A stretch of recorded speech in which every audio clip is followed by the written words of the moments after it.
Bonjour à tous. Dans cette vidéo, nous allons voir le test de basculement entre les deux notes. Pour une raison X ou Y, comme un exemple, nous souhaitons effectuer une maintenance sur le note 1.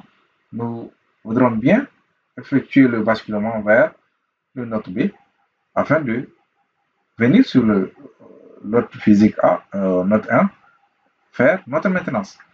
Notre VM est bien en exécution sur note A. Donc nous allons sur le note B, clic droit. Avant d'envoyer, c'est-à-dire avant de basculer, on va essayer un test de basculement, réplication. On va essayer test de basculement, c'est-à-dire test de basculement. Sur le test, on dit dernier point de récupération, c'est le 2. Je vais test de basculement, récupération. Il a créé un point de contrôle. Donc, je vais essayer de démarrer ce point de contrôle. Démarrer. On va voir qu'il va démarrer.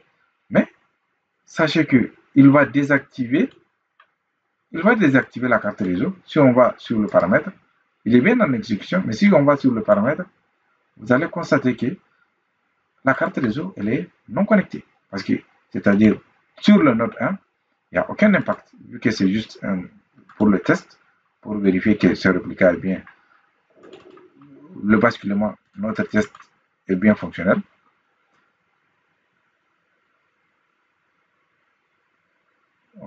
On tente sur le test, on tente de se connecter. En mode direct connect. Là, voilà, c'est bien présent. Donc, je quitte. Donc, à ce niveau, on va supprimer notre test. Je supprime. C'est le test de basculement. J'arrête d'abord. Éteindre. Je supprime. OK. Et là, je vais essayer, c'est-à-dire le basculement. C'est-à-dire le basculement se fait à VM éteinte. Donc, là, nous avons essayé notre test de basculement. Ça marche. On va sur le note 1 pour une raison X ou Y. Supposons que le note 1 tombe en panne. On va répliquer ce VM, c'est-à-dire on veut basculer ce VM vers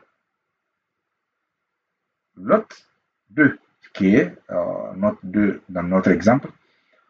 Sachez que le basculement se fait à froid, donc on va arrêter notre VM.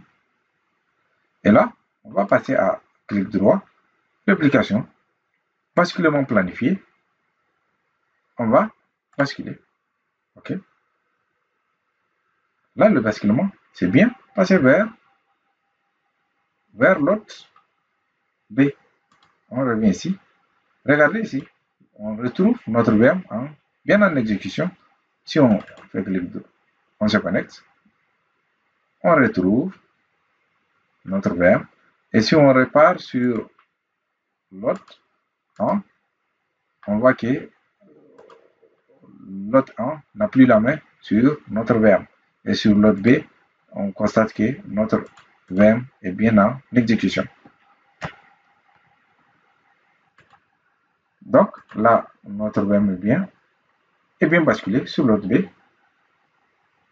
Nous pouvons effectuer notre maintenance sur le note A afin de rebasculer vers le note A, puis continuer notre activité quotidienne. Nous avons vu ensemble de l'installation de l'Hyper-V, la création des VM, l'installation des VM. Nous allons passer par la création des points de contrôle, la suppression, l'ajout, et nous arrivons vers l'activation de la réplication des VM sur les deux notes avec les prérequis incités. Nous avons essayé ce réplica avec une VM pour enfin tester le basculement entre les deux autres. Merci à tous. Merci d'avoir suivi. Le sujet loin d'être terminé sur le Hyper-V. Vous pouvez approfondir vos connaissances en se basant sur ce que nous avons vu de base. Essayez de creuser pour plus d'apprentissage. Merci à tous.